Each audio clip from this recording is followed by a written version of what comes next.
اهدنا الصراط المستقيم صراط الذين أنعمت عليهم غير المغضوب عليهم ولا الضالين آمین صدق اللہ العظیم۔ معزز سامعین،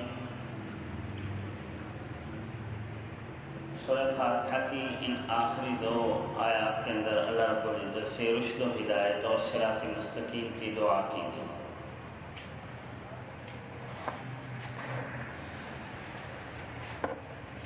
اہدنا الصراط المستقیم، اے اللہ ہمیں سیدھے راستے پر چلا دیجیے۔ صراط المستقیم وہ راستہ ہوتا ہے جو بالکل سیدھا ہو، جس کے اندر ٹیڑھا پن نہ ہو، اونچ نیچ نہ ہو، اور منزل تک پہنچنے میں قریب ترین راستہ۔ اور مراد اس سے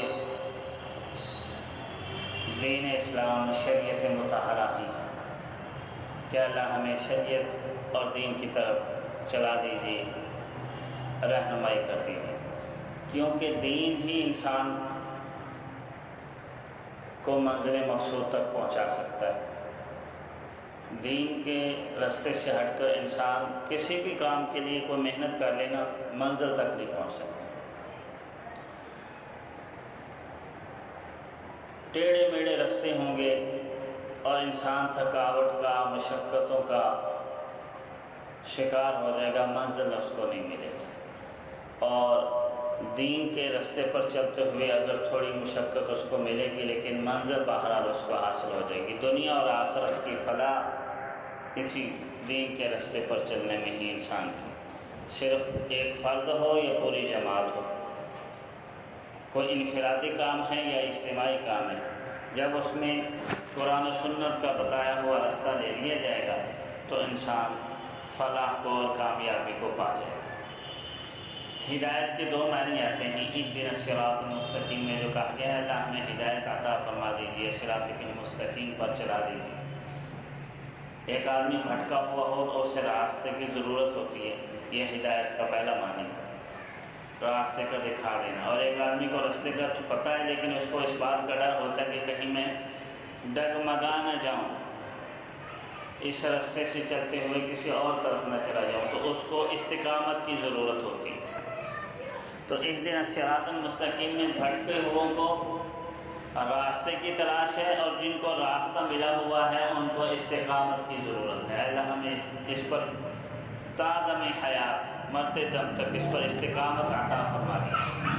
اور یہی اہدنا الصراط المستقیم ہے کہ جن لوگوں کو ہدایت یافتہ ہیں، جیسے مسلمان ہیں، انبیاء ہیں، شہداء ہیں، وہ بھی یہی دعا کرتے ہیں اہدنا الصراط المستقیم، اور مطلب ان کا یہ ہوتا ہے کہ اللہ ہمیں اس پر استقامت عطا فرما دیجیے اور آخر دم تک ہمیں اس راستے پر چلائے رکھیں۔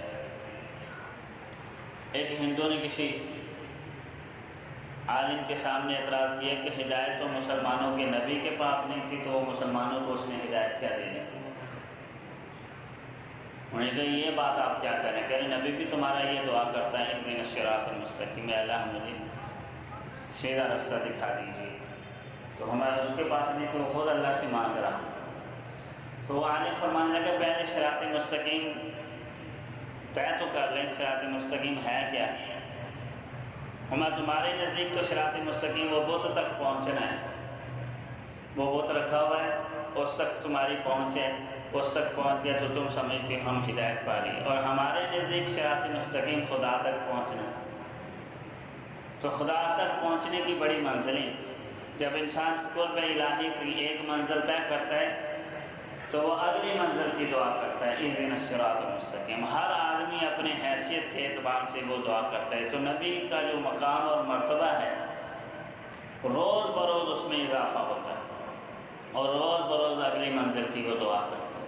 تو اہدنا الصراط المستقیم میں استقامت کی بھی دعا ہے، بلندی مرتبت کی بھی دعا ہے، اور مزید اس سے کا خلاصہ قرآن و سنت ہے اس کا، کہ جو بالکل سیدھا سیدھا راستہ ہوتا ہے اور منزل مقصود تک انسان کو پہنچا دیتا ہے، دنیا اور آخرت کی فلاح کا ضامن قرآن و سنت کا راستہ۔ مزید اگلی آیت میں اس کی تشریح ہے کہ صراط الذین انعمت علیہم، اعلیٰ صراط مستقیم ان لوگوں کا رستہ جن پر آپ کا انعام ہوا، ان لوگوں کے رستے پر چلائیے گا جو تیرے منعم علیہم بندے ہیں، جن پر تیرا انعام ہوا، جو انعام یافتہ ہیں۔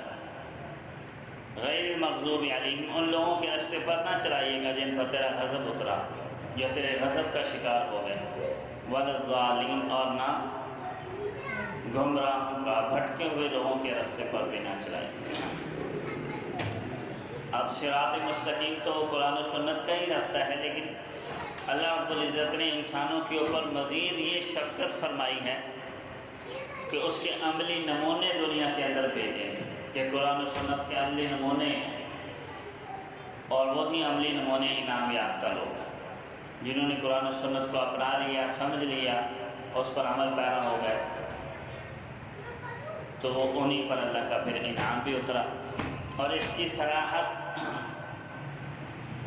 قرآن کریم میں ہے، وَمَن يُطِعِ اللَّهَ وَالرَّسُولَ، جو شخص اللہ اور اس کے رسول کی اطاعت کرے گا، فَأُولَٰئِكَ الَّذِينَ، یہی وہ لوگ ہیں، فَأُولَٰئِكَ مَعَ الَّذِينَ، یہ لوگ اطاعت رسول، اطاعت الہی کرنے والے ان لوگوں کے ساتھ اٹھائے جائیں گے، انعم اللہ علیہم، جن پر اللہ نے انعام کیا ہے، من النبیین والصدیقین والشہداء والصالحین۔